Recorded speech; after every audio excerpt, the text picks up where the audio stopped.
Pittsburgh Steelers fans, what's going on? This is Jeff Hartman, senior editor of BehindTheSteelCurtain.com, with you for another episode of the Steelers Preview. We're previewing another game, regular season week 2 at Acrisure Stadium. The Steelers host the New England Patriots at 1 o'clock Eastern time. Joining me as always, Brian Davis. What's up, Brian? Not too much, just still pinching myself after that crazy game on Sunday, and I am ready for the return of the hoodie. Nice to see him coming back to Acrisure Stadium, I guess, for the first time. Yeah, good point. Dave Schofield. What's up, Dave? How's it going? Every time you guys say that, I'm ready to rust into raise your brand, Acrisure. I love it. Shout out to what Ian's talking about. Yeah, hey, and I'm excited for them. They're excited for next Thursday night for of them doing the post game show. That's going to be a lot of fun. But forget next Thursday, Sunday. This should be exciting. Let's take a minute. I think it's important that we do this now before the craziness that is next week. Brian or Dave, I don't care who. Why don't you just do a quick rundown of how things are going to be changing next week with the Steelers playing on Thursday Night Football in week 3 against Cleveland in Cleveland with our podcast side so that everyone's kind of knows what's going on. Who wants to do that? I don't care which one. I'll let Dave. I'll defer. All right, go ahead, Dave. You'll defer to me. Brian will take notes, so that way he knows that's what it has to be. All right, so we will have, let's roll on from there. You'll get your normal Friday. You'll get your normal Saturday, Sunday morning. I'll be back for the last minute thoughts. You will see hopefully the three of us for the post game show. That's the plan. Right now, I'm having internet issues. I'm just hoping I can complete this show. Then one of us will be bringing the Mike Tomlin post-game press conference recap. That will be going on Sunday as well. But because most likely that will be Brian this week. It will be, yeah. But because of the short week, then everything starts to get compressed down. Now the morning shows stay the same, right, Jeff? Even Friday morning, Let's Ride. Yeah. Mm-hmm. Yeah. So the morning shows stay the same. The noon shows stay the same through Wednesday. It's the YouTube shows that will have a little bit of a change. The Hangover is going to go about the same time they do on Monday. That one won't change. But you're going to get a double dose on Monday because Scobro show will be going Monday night at 9. Then next Tuesday, in place of the Scobro show, will be this show, the Steelers Preview. We're not going to come on and preview the Steelers game while that game is going on. We've got to make sure we get that in. So that'll be Tuesday night, and then Wednesday will be the regular Know Your Enemy. Now, once we get to game day, we'll still have a Stat Geek that morning, but instead of the regular what Yin's talking about, that's when you'll get the last minute thoughts. Because what Yin's talking about, they're going live after the game Thursday night. So then who knows? Next week we'll announce something about if there'll be anything different with the following weekend because, my goodness, let's just get through that until we have to worry about it. Just wanted to give people a heads up. Right, Brian? Yeah. Great job. Yeah, okay. Good job. All right. Okay, let's get to the Steelers news. There was news today, Thursday. One Trent Jordan-Watt officially went on the injured reserve list, which means that he has to sit out the next 4 weeks minimum. That's not a problem. I don't think anyone is really concerned or surprised with that news. But what surprised me was I actually was starting to think they were going to just promote from their practice squad when they put TJ Watt in injured reserve and then put someone else on the practice squad, which is something they could have done. But instead, they chose to bring in David. I don't even know how to say his last name. Aneni? I don't know. Aneni, I think. I was hoping you would know. No, I think I would know. I still can't say Ogunjobi. Ogunjobi. When all else fails, you just have the last initial, David A. So anyways, they poached this guy, outside linebacker, undrafted rookie out of Houston. He had a pretty good preseason for the Titans. They poached him off the Titans practice squad, which means they have to promote him to the 53-man active roster. He showed up, I believe it was today, Thursday, had his first practice, said he was excited for the opportunity. He's got to be excited for the opportunity. I mean, you think about it, you're on the practice squad, and all of a sudden you're promoted to the Steelers 53-man roster. And I don't know how much this gentleman's going to play, but still, guys, what were your thoughts on the transactions that happened on Thursday? Brian, we'll start with you. You know what? Before I really even knew it happened, this morning I woke up and I read how he had left team, and Vrabel was already talking about it because I guess this was in the works.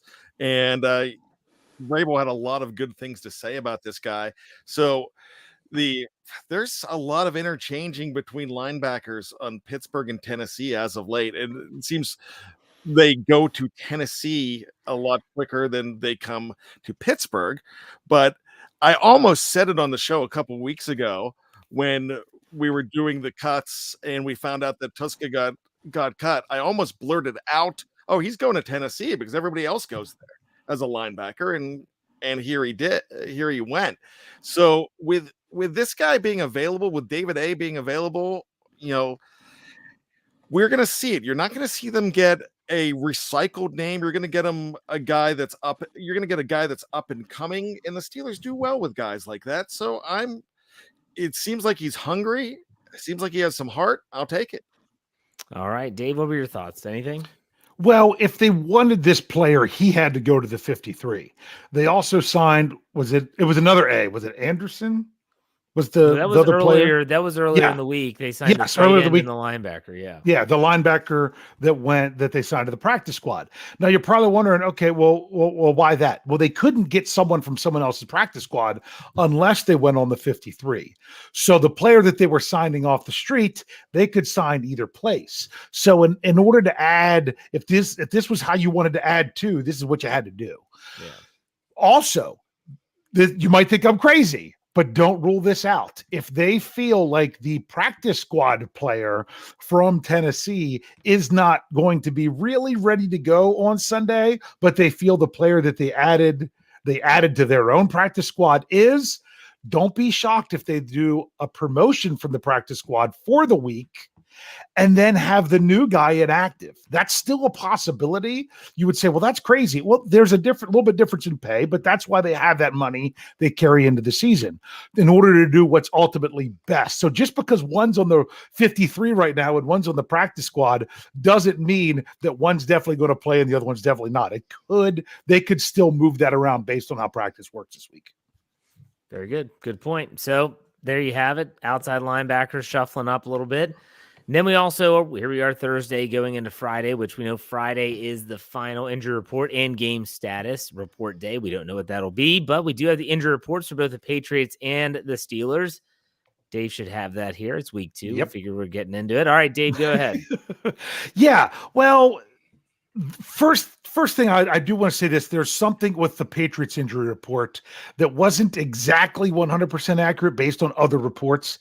And that is if the other reports are accurate. If the other reports are accurate. Right. So in other words, there's conflicting reports, but the report, and I'll be honest with you, once I pulled this off Steelers.com, I didn't go back to see if they changed it because it was a clerical error again, because my goodness, they've had like 6 of them. I mean, sorry, still to go back to it. Oh no, last week in the first injury report, they had a clerical error. They had a DB instead of LB for Marcus Allen. It took them less than 20 minutes to fix it. But we're supposed to believe that it takes 20 hours. Listed as a back. It's still listed. I just refreshed the page. Still listed as a back. Still listed. He's listed as a back that did not play, but the report is he really missed due to an illness. But if that's the case, they're supposed to add that injury to their report. Now, maybe they did, but the Steelers didn't copy it over. I don't know. I'm not going so far to who cares what the Patriots say? I care what the Steelers say.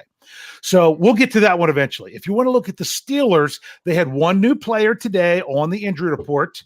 Cam Hayward was there, not injury related, resting the player, but they didn't rest him fully. He still was limited in practice. Other than that, TJ Watt now will no longer be on the injury report. He was on Wednesday, not longer on Thursday now that he's on IR.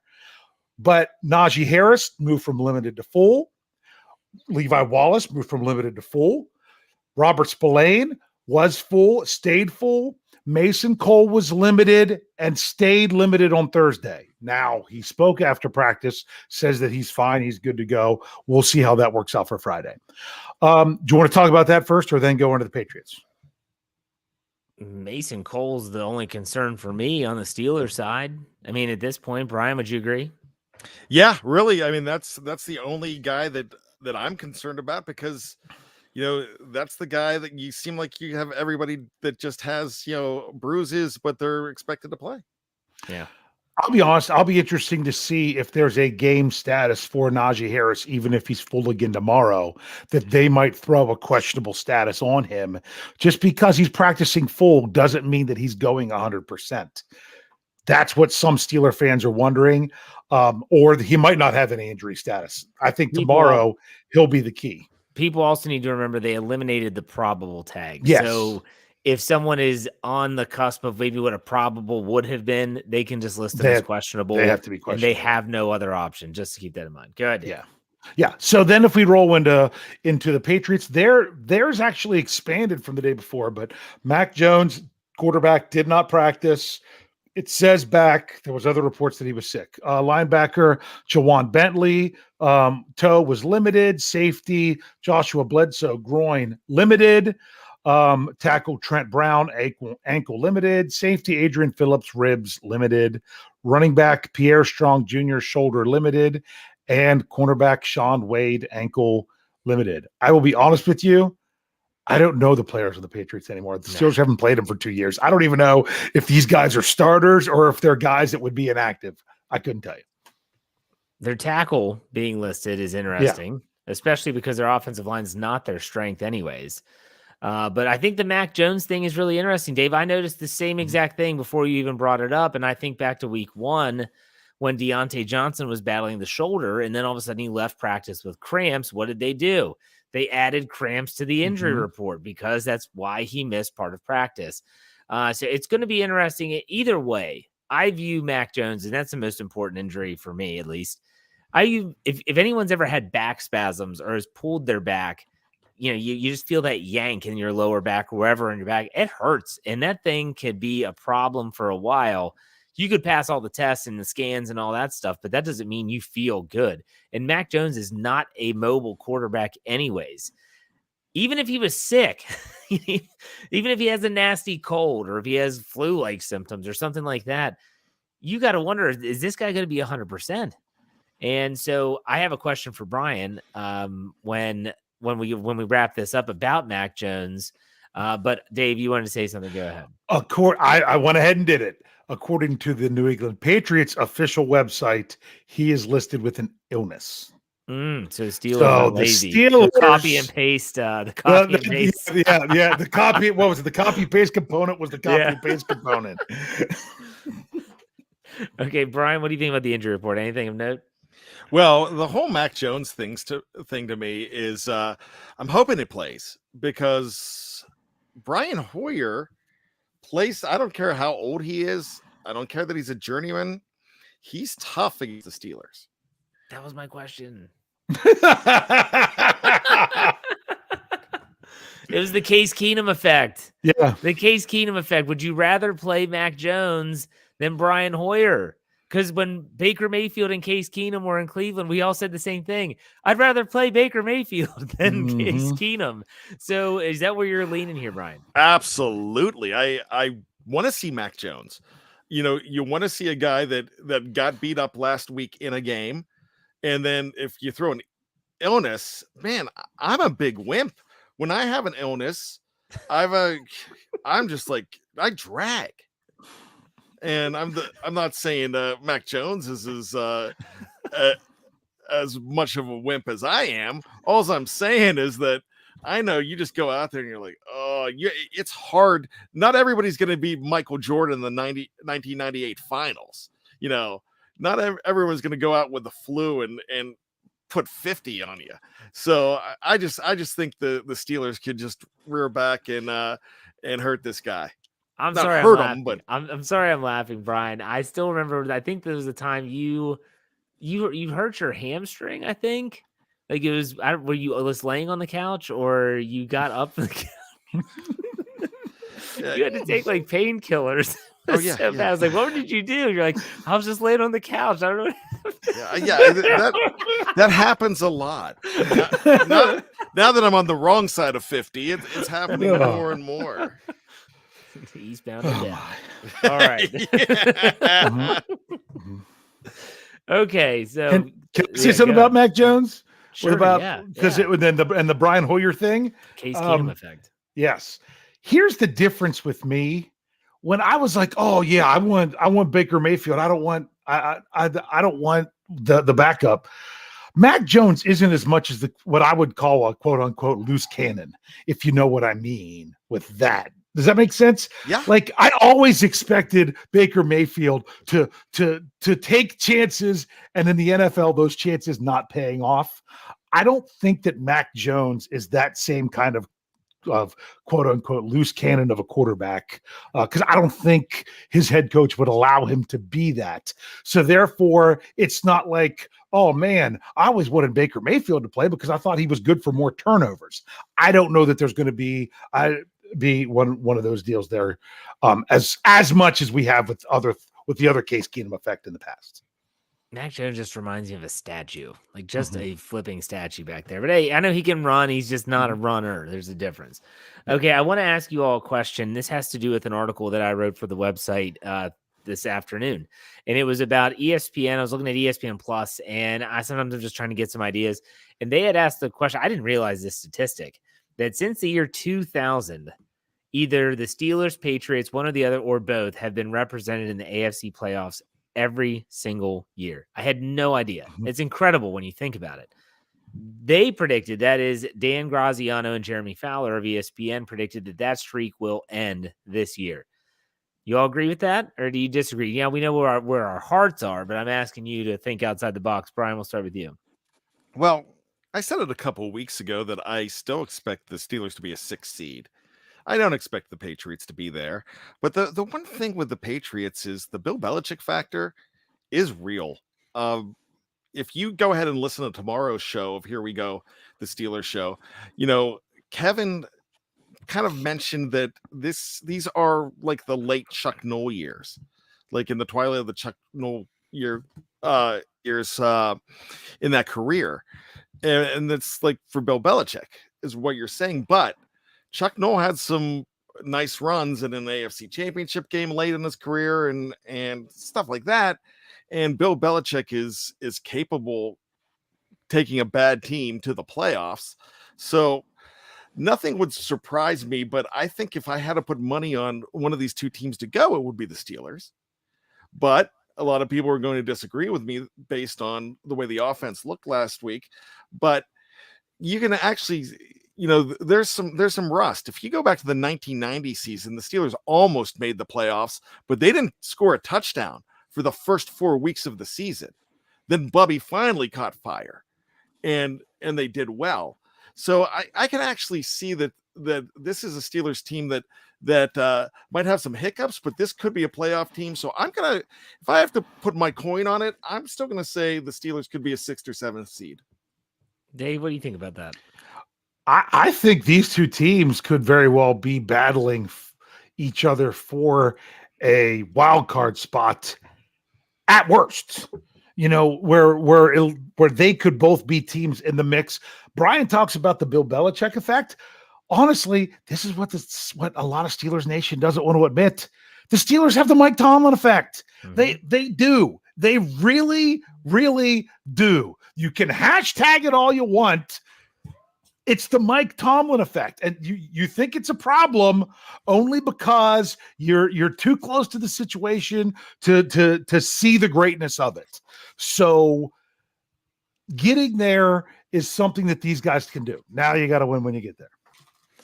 All right. I want to look at this matchup. I think this is a good matchup that could have some significance down the road if they are battling for a final playoff spot. The head-to-head tiebreaker is the first one. I want to go like tennis style, when they're at deuce, next point is advantage. So we're going to talk about who has the advantage, in your opinion, in each of these categories. We're not going to break it down into like running game, passing game. It's just going to take too long. So we're going to start with the offense. I want you to think about the Steelers offense. Yes, that's kind of cringeworthy right now, but still think about the Steelers offense comparative to the Patriots offense. Who do you give the advantage to? Brian, we'll start with you. Well, I'm going to give the advantage to the Steelers and begrudgingly, I mean, like, I don't know if I'm completely confident on that, because if we were breaking it down a little bit more, running game, I'm giving it to the Patriots, but I'm giving the passing game to the Steelers, especially with Pat Freiermuth and those wide receivers. I really think that Chase Claypool has shown what he can do, and I'm thinking about Cordero Patterson, who started with the who played for the New England Patriots at one point, and I really think that he might be one of those guys used like that. The Steelers are going to use him on the ground a lot too. I don't know if they're going to quite use him like Deebo Samuel. All I'm saying is you're going to see a lot of rushing out of him. I think you're going to see a superstar year out of Chase. So I think with those receivers and with Freiermuth, I think the Steelers have the advantage on offense. Dave, you agree, disagree? The advantage on offense, I would, like Brian said, it's a slight advantage in the run game to me for the Patriots. Not a lot. They only rushed for like 80 some yards. I said it on Stat Geek. I have it written down somewhere, but I don't remember. Their yards per carry wasn't overly impressive compared to the Steelers, and their passing games were almost identical, although the Steelers had an extra 10 minutes. So I think they're about a wash. So if I give an advantage to anyone, it's only because the Steelers offense is still evolving. But you know what? So is the Patriots. They might have their quarterback coming into his second year, which means you would hope they would already be a little bit further along by week 2 of the season. But they're still not where they want to be. I think the Steelers right now are slightly behind there, with a chance to catch up this week or move ahead as they get some cohesion going. I'm going to go with Pittsburgh, especially. Also, no one mentioned that they're at home this week, and I think that's important. I thought we were just comparing the offenses, though, right? Well, I'm thinking about in this game. In this game, venue plays a factor for me. And I also think it's really weird when you do some digging into the fact that when McDaniels left for Las Vegas, they never really replaced him. It is the strangest thing. They refused to name an offensive coordinator on the Patriots. If they did, it's just strictly by title because they might have had to. It is really, really weird when you look at it. But they did the same thing when Matt Patricia left. They did not name Brian Flores the defensive coordinator. He acted like one, but they didn't name it. They didn't name him that. Odd. It's so odd, and they're doing the same thing. And there's a lot of people. I listened to Know Your Enemy, which obviously was on Wednesday night, and they had Pat on from Pat's Pulpit. He does not. He doesn't own the site. It's just his name. Pat Lane, I think, is his name. And he talked about how they feel like they're kind of just meandering their way through offensively, and there's really no direction. Hey, I love it. I'm glad they don't have any direction heading into week 2. Let's go to the defense. This is tough. This is really tough. Looking at who has the advantage on the defensive side of the ball, Brian, we'll start with you. I still think it's the Steelers as well. The Patriots are always going to have a good defense. Raekwon McMillan's there. They have some very good players. You still have Devin McCourty. You have those type of players. But what I saw last week was 4 potential defensive players of the year from the Steelers based on just one game. If the season ended, and I know you hate that phrase, but if the season ended after week 1, probably 4 of the top defenders came out of that game in white uniforms and black and gold trim. Of course, TJ Watt is not going to be there. And of course, you have to think that you might have a little bit of a DL elevation in the game of Alex Highsmith. But Highsmith still was doing some things that were very impressive in that game. And I really think that he's kind of taken that Chad Brown jump to a next level. And you still have a guy like Cam Hayward, who's just a leader, and Devin Bush Jr., who everybody wants to crack on. He had his most of his front 3. He had his defensive lineman back and played a pretty good game. I'm not saying he was one of the defensive player of the year candidates. I just said he was pretty good in that game. It's hard to find a defender last week that you thought was a liability for the Pittsburgh Steelers. But if you have one that was head and shoulders above the rest, he was recognized as the defensive player of the week Was that just AFC or was that NFL? That was AFC. AFC, right? They should, well, if they would have been the whole NFL, who knows what it would have been? I think he still would have had it. I think he would have had it too. That was a dominating performance. That was that was a guy that if he continues a performance like that, he is the defensive player of the year, because that was an Ed Reed, Troy Polamalu. That was that kind of Ronnie Lott. It was that kind of performance. He did it all. And the ultimate stat that will not show up on PFF, he got a double bird from one of the best players in the NFL. I think Jamar Chase is one of the most explosive guys in this league right now. And he had good numbers. He had over 100 yards and he had catches. But guess what? If you frustrate a man enough to get the double bird, the only thing was lacking was him crossing his arms. I mean, that's it. He just completely frustrated this guy. And when you have that, you've got to give the defensive advantage to the Steelers on this. Dave, what do you think about the defense comparing to one another? Yeah, before I answer that, I do want to say one thing I forgot to say about the offense. You got to remember something that people are really down on the Steelers offense. Not once, but twice in overtime, they moved the ball into field goal range. So at least when the game was on the line, now granted the first time they were 3 and out, but they did come through eventually in that. So it shows that there is that killer P word that Jeff hates, and potential that could be there. But when it comes to the defenses, I give a slight advantage to the Pittsburgh Steelers without TJ Watt. If it's the Steelers with TJ Watt, you have a sizable advantage, in my opinion. I agree with that. I agree, Dave, 100%. And so let's go to special teams now. We can breeze through that one a little bit. I don't even know who the specialists are for the Patriots. I just know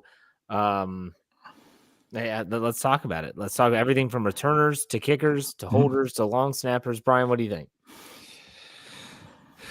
That was a pretty good performance from the Steelers. I'm like you, Jeff. I can't honestly tell you.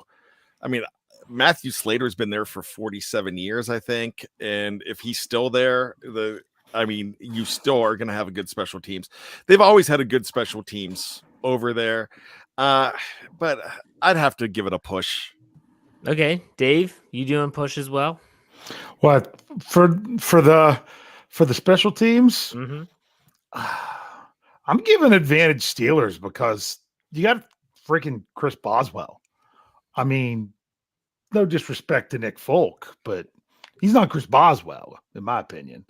So, but then you've got the other stuff. And the Steelers really, they had some nice plays on special teams on Sunday. So I know the Patriots are known as this team that really focuses on special teams and tries to win that aspect of the game, them and that disgusting purple team in our division. But I haven't seen anything from the Steelers that I feel like is a letdown there. So I give the advantage there. Plus Steelers have Gunnar Olszewski. The former Patriot. Yeah. He's probably going to want to stick it to his old team. Mm-hmm. It's funny when he signed with Pittsburgh and they were kind of saying, well, what was it about Pittsburgh? And he said, he was honest. He said, they offered me more than 1 year. And I said, wow, that's telling. So that tells me the Patriots probably said, we'll give you a 1-year contract. He wanted the security of more than one. So there you go. All right, let's go to the last one, which is something that is always debated with the Steelers and Patriots. It's coaching. Who do you give the advantage to? Coaching. Brian, go ahead. You're going to hate me for this. I'm never going to go against Bill Belichick as a coach. I love Mike Tomlin. I'm a Tomlin guy, but when you go, he's the best of all time. All right, Dave, what do you think? Yeah, I'm going with a push because I think that there's advantages and disadvantages when you move throughout the other coaches. My goodness, the Steelers have Brian Flores as a defensive special assistant. I know a lot of people are down on Matt Canada, but you know what Matt Canada is? He is an offensive coordinator, and the Patriots don't have one. So maybe you can call that a wash if you believe Canada is not one either. I'm sorry, bad joke. So that's part of the reason that I'm going to go there. And I'm not. Bill Belichick is a great coach, but you know what? Like I say, too many of the Steelers Nation doesn't want to think this way. So is Mike Tomlin. I think that if you give the edge to Belichick as a head coach, the staff of the Steelers should make it a push. They have a very good coaching staff. Mike Tomlin has surrounded himself with a tremendous amount of coaching talent, and that's worthy of being. That's what I was trying to say. There you go. Good job. Okay, let's do some over under. Then we're going to get to our. Can I ask one question? Updates. I forgot to ask this in the defensive part. Sure. All right. Both of these teams gave up 20 points last week. Pittsburgh Steelers gave up 20 points to the 5 quarters. Yeah, and well, almost, because it's only 10 minutes over. Right. But still, in almost 5 quarters to the Bengals. The Patriots gave up 20 points to the Dolphins. How do you compare the Bengals with the Dolphins? I mean, is that advantage Steelers there pretty much because of the team that they were playing? I mean, both teams were on the road doing that too. Dolphins I think they're legit offense this year. Do you think they're more legit than the Bengals? They have Tyreek Hill and Waddle now, and Tua is supposed to be a guy. And I'm not sure. You think Tua is more than a Joe Burrow? No, but I'm saying like you know, and the Steelers also did benefit from T. Higgins leaving the game. Yeah. So I think Miami's a lot better than what a lot of people think. I'm not saying I'm going to predict them to beat the Ravens and M&T this weekend, but at the same time, I do put the Bengals above them, but not by as much as a lot of people would suggest. Just thought I'd ask that real quick. Okay. Brian? Anything to add? I will say this: if they keep the Brian Flores game plan from last year, they'll beat the Ravens. That's the only way. True. Flores knows how to handle one Lamar. Miami struggles in Baltimore, though. They beat them in South Beach, but they struggle in Baltimore. Yeah, and that's a lot of people do. A lot of teams do for some reason. I just don't get that. But yeah, I get what Dave's saying, that yeah, it is an advantage for the Steelers, because I agree with Jeff too, because I think that Miami is a much better team. But no, man, as far as explosiveness on offense, that is a better team, and that's a good defense in Cincinnati too. All right. Good question, though. All right, let's go to over. over. We're doing over-under. I decided to do it a little different this week. It's all individual over-unders. Not doing any team over-unders, so there's not points, not sacks, not turnovers, takeaways, none of it. So here we go. Let's start things off with, I think this is an appropriate place to start. Alex Highsmith, sacks. Coming off a 3-sack game, I have his number at 2.5. Brian, over-under. Under, but he's still going to get 2. Okay. What do you say, Dave? I'm going to go under. I'm going to go 1.5. I think he'll get one on his own, and he'll combine for another. Okay, I'm going to go under with 2. I think he gets 2. Next one, Malik Reed, sacks. Now he's going to be playing a lot more than he did. That's his name, right? Yes. Yeah. I wrote it down. I wrote it down without looking. I was like, I really hope that's right. Anyways, Malik Reed sacks 1.5 is the line. Again, he's going to see a lot of time. Brian, over under. I'm going to say under, but I still think he can get 1. All right, Dave. I decided I had a number in my head before you said yours, and that number was both him and Highsmith are going to get 1.5. They're going to split 1 and each get 1. So I'm going to push. I'm going to go over. I think he gets 2. I think they're going to be paying a lot of attention to Highsmith, and he's going to get some looks on the other side. Let's go with Bisky business. Mitch Trubisky touchdowns. 1.5. Brian, over under. Passing touchdowns, right? Could be any. Oh, okay. Just asking. So pick sixes don't count. No, nah, don't say that. I'm just joking. Wait, what's the stat with him? He's like the only quarterback. Don't say it. Don't. Okay, you even utter the words. That's like you want to know shank on a golf just course. go look into the history of good old J.R. Bears tweets, and you'll find it within go. the last 2 days. There you go. let's say over with 2. Oh, okay. Are they both passing, or do you have a rushing touchdown as well? No, I'm going to give him 2 passing touchdowns. Okay, Dave, what about you? And then what was the number you gave? 1.5. I'll go 2 as well. No, wait. No, I was going to go 2, and then I got to think about my score prediction. So I'm going under. I'm going 1. Okay, I'm going to go over with 2. I'm going to go over with 2, both passing. This was difficult based on the injury report and where things are headed. Najee Harris rushing yards, 45.5. Brian, over under. Under. Oh, Okay. All right, Dave. What do you think?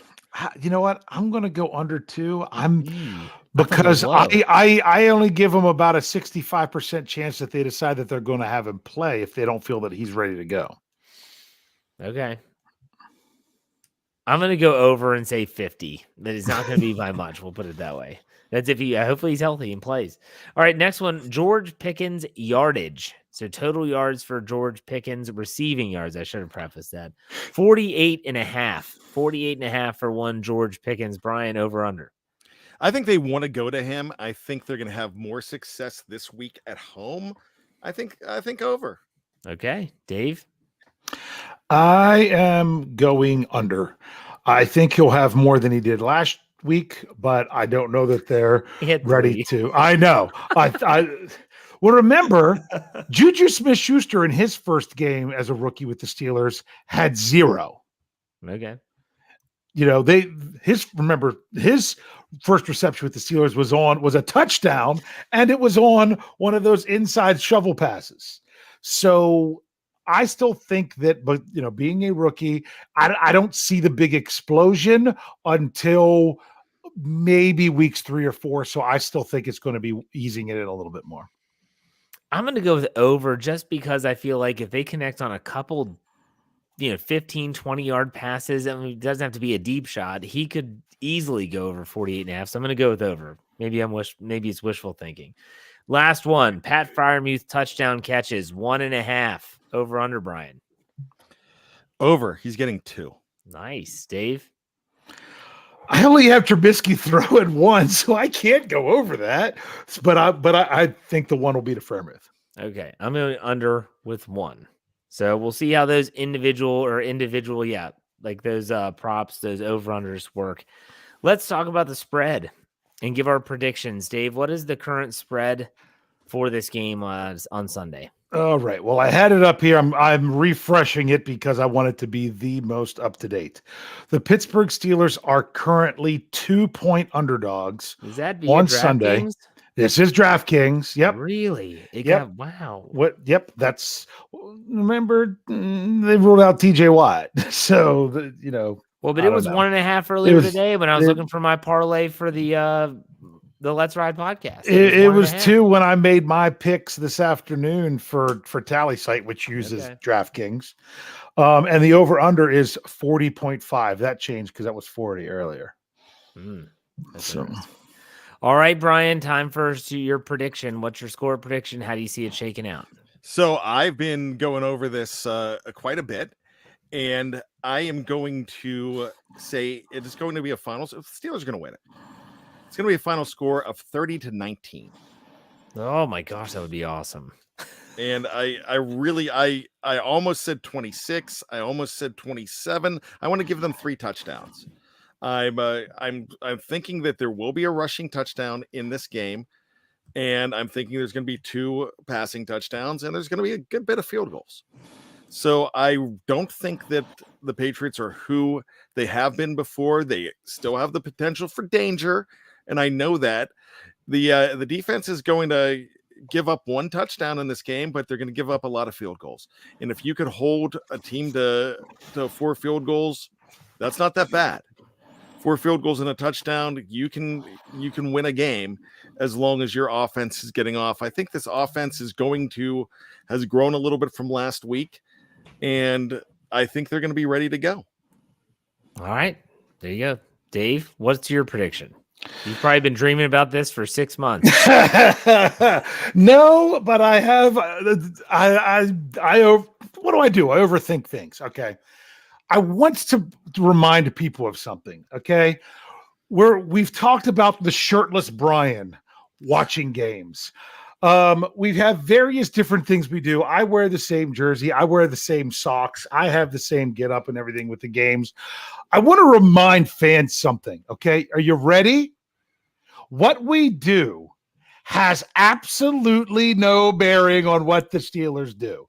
It is just the crazy, ridiculous stuff that we do to make it feel like in some way we're affecting the outcome. With that in mind, last year I picked the Steelers to lose the first week, and they won. Same spread, same on the road, quality opponent, same thing happened. What did I do the next week? They came home and I picked them to win. And what happened? They lost. I can't let this trend continue. I have to do this because personally, me doing this is what's going to make the Pittsburgh Steelers win this game. So I will pick the Patriots at 17-10 to break this no, I said the wrong score. 17-13. Sorry, 17-13 to break this crazy trend just for you all, because the last thing we want to do is fall into the same trap as last year, to where even though they had that great first week 1 win, then you drop the next 2. You're welcome, Steelers Nation. I'll fall on my sword for that one. I love the preface where you say none of this matters, but here's my thinking. Exactly. I'm more along the lines of Brian in terms of I think there's going to be more points scored than we think. I agree also with the field goals. I think the Steelers defense is going to give the offense some short fields to work with. And I think the Steelers offense will make enough plays to win. I love the Steelers getting points at home. 2 points at home in the home opener. I feel like that's fool's gold right there. Just take it and run to the bank. I'm going to take the Steelers on the money line as well. I have the Steelers winning 23-17 to advance to 2-0 before they head to Cleveland in week 3. So 23-17, which is funny because the old over-under of 40 would have been a push. Now it's officially the under as it moved to 40.5. But when I placed my prediction, it was at 40 even. So, all right. 2 of the 3 of us have the Steelers winning. Dave using his reverse logic, trying to get a win out of it. That's fine. Do we both have trivia tonight? We do. We do. All right. Brian, go ahead. All right, quick and easy. The Pittsburgh Steelers have only beaten the New England Patriots in a season twice in that same season. What year was it? You mean they beat them twice in a season? Is that what you're Twice saying? in the same season. Of course, postseason was, Well, they've never been in the same division. So that means, as far as I know, they've never faced each other twice in the regular season. So it would have to be a regular season win and a postseason win. It is. That did not happen in 2004 because they lost to them in the postseason. So I think you'd have to go back. My goodness, who did they? Sometimes I can't remember them beating them along the way in the. When's the last time they beat them in the playoffs, Jeff? Gosh, it's been a while. Yeah. Trying to think because they lost in 01. Mm-hmm. They didn't face them in 05. They didn't face them in 08, did they? They did. That was the Matt Castle game, but they didn't beat them. Meaning in the postseason. Yeah, no. They didn't face them in the postseason in 2010. So we're talking 90s, I'm thinking. I don't remember if they took, you know what?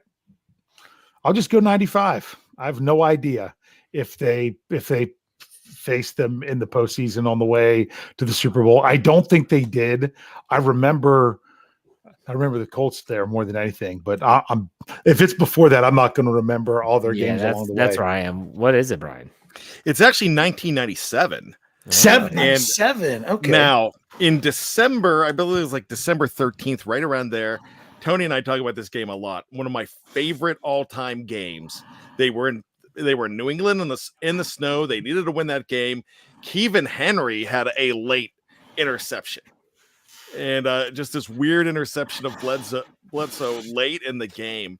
It was a fantastic game. Then, because of that win there, instead of going to New England, they played the divisional round against the Steelers in Three Rivers Stadium, and the final score was 7-6 Steelers. Oh, that's interesting. Good trivia, though. I didn't know that. All right, Dave, you're up. Well, I have to say the reason I guessed 95 was I wanted to make sure I at least picked the year that the Steelers made the postseason. I was afraid I'd screw that up because, I'm 2000 and on. I'm much better with those kind of things.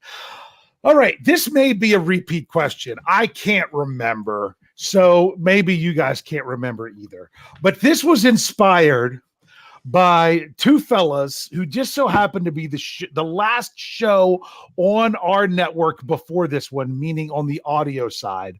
The What Yin's talking about guys who said, hey, if nothing else, listen to the Steelers preview to get some good trivia at the end. Yeah. But there was something else they mentioned along the way. I couldn't do it exactly by coach the way they wanted to, but what I did was I looked at since 2007, when Mike Tomlin became the head coach of the Pittsburgh Steelers, I looked at teams that played games where they were underdogs. All right. Only 2 teams since 2007 have been underdogs in fewer games than the Pittsburgh Steelers. Now, this is only up through 2021 because for some reason Pro Football Reference doesn't have the week 1 games in whenever you run the filter stuff right now.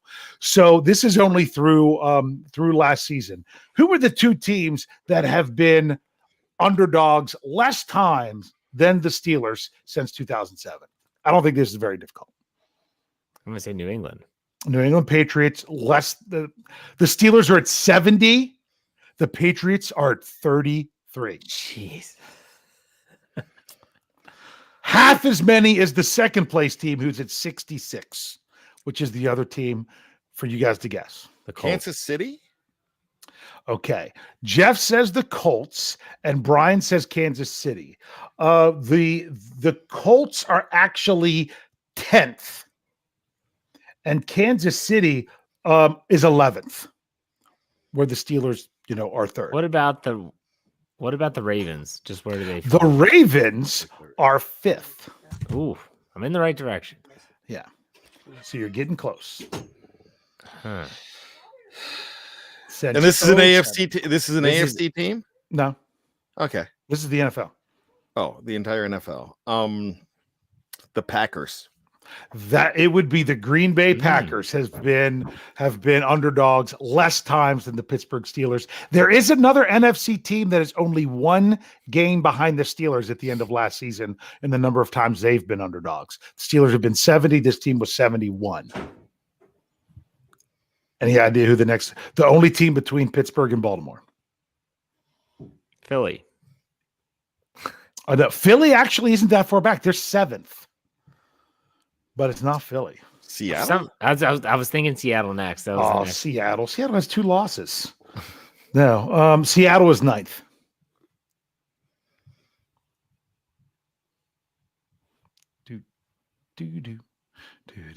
How about New Orleans?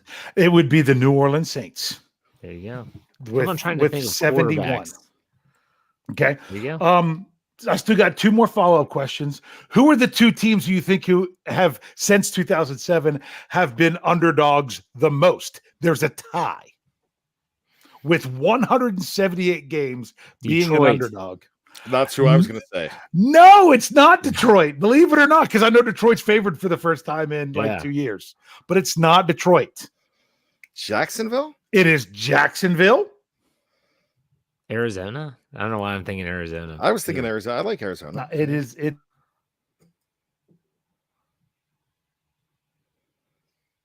Oh my gosh, he froze. My gosh, he froze. I would have to say the Jets Well, tune in next week. That is so funny. And we lost Dave. Dave was having internet issues, and we were wondering if he was going to get through the show, and he did not. So I tell you what we'll do on this. I had an announcement to make anyways, Jeff. So if you don't mind me going in and making that announcement, something you and I talked about yesterday. So when we do this show, we do the over and under, and the only time we really say that we got it right say the results is when we get it right. We want to pat ourselves on the back. So I've decided that on Mondays, bad language, I'm going to go ahead and recap not only our over under, but my bold and bizarre predictions. So that's going to be in the second half of that show. I'm going to do that. And since we don't know the answer to Dave's question, I'll try to throw that on the show too. He might be back before we end the show, but Yeah, and you're going to do staff picks too, is right? And the Yes. best and the worst pick of the week. Yeah. Yeah, we're going to have some fun with it. Good stuff. All right. Well, Brian, why don't you do your final thoughts? And if Dave comes back, we'll get him on here. All right. My final thoughts are simple. My dad told me this when I got married. And he said, son, if your wife wants you to have pink and green polka dots on your wall and you don't give a crap, let her have it. If in a marriage, son, there's going to be times that it's not going to be 50-50. There's going to be times that it's going to need to be 80-20, 90-10. And you're going to have to give the 90. And there's sometimes that you're going to have to give the 10. And there's times that she's going to have to give that 90. And it's just the way it goes. For the Pittsburgh Steelers, last week, the defense had to give the 90, and they did. But for the Steelers to be ultimately successful this year, they're going to have to try to have as many 50-50s as they possibly can. But there's going to be a time when the Steelers defense are going to say, guys, we need to give the 10. You need to give the 90. And that's when you find out the heart of a football team. And I think this week is where you're going to see the Pittsburgh Steelers offense get closer to that 90. Not that they're going to have to, because I think the defense is going to do a good job, but you're going to see that defense say, hey, we're a part of this relationship. The offense say, we're a part of this relationship too, and we can give the 90 if we have to. I like that. I like that a lot. For me, hold on. I think we might have Dave joining us again. There he is, I think. Is he back? Am I back? Well, we can hear you. Tell us the other team. You were getting ready to say it, and we're like, no. I might lose you. I'm trying to use the hotspot through my cell phone right now. The Las Vegas Raiders. Wow. Oh, wouldn't have guessed that. Not even the Jets. Wow. But if I could get to what my last question was going to be, there's only one team since 2007 that in games they were underdogs has a winning record. Pittsburgh Steelers. It's the Pittsburgh Steelers. They're 37-33, and that doesn't even count this past week. Yeah, so suck on that, Tomlin haters. Yeah. All right, Dave, any final thoughts while we have you on the hot spot? Oh, well, I am on the hot spot, so I don't know if my thoughts will come through or not. But I don't want to have nightmares from 2021 where the Steelers came up with the big win and then they struggled the next couple games. If you're going to bank on 5 takeaways from your defense every week in order to win, you're going to be in trouble. The Steelers need to show that they could. Doesn't mean that you're not going to get takeaways, but the Steelers need to not have a +5 turnover ratio. Or margin. Some people don't like ratio for that, and be able to come through with a victory. So this is a really good test as to what this team really is. Was that just hey, we've got extra time to prepare for this team, and they didn't play anyone in the preseason, or is this actually the Pittsburgh Steelers defense that we think we're going to see all season, even without the reigning defensive player of the year? So it's going to be a big one. Get your popcorn ready. I am excited for this game on Sunday for so many reasons. I am really curious to see how the fans respond to Mitch Trubisky with his play. Hopefully he plays well enough and silences the critics and the crowd at the same time, because that means the Steelers are successful. So let's keep that in mind. I hope that everyone that's listening will join us for the post-game show after the game. Once Mike Tomlin's press conference is wrapped up, it's only about 5 or 10 minutes after that we get started. You can find us live on YouTube or on Facebook Live, and we'll be back. What day of the week next week? Tuesday. We'll be back next Tuesday to preview the Steelers Thursday night game against Brownie the Elf in Cleveland.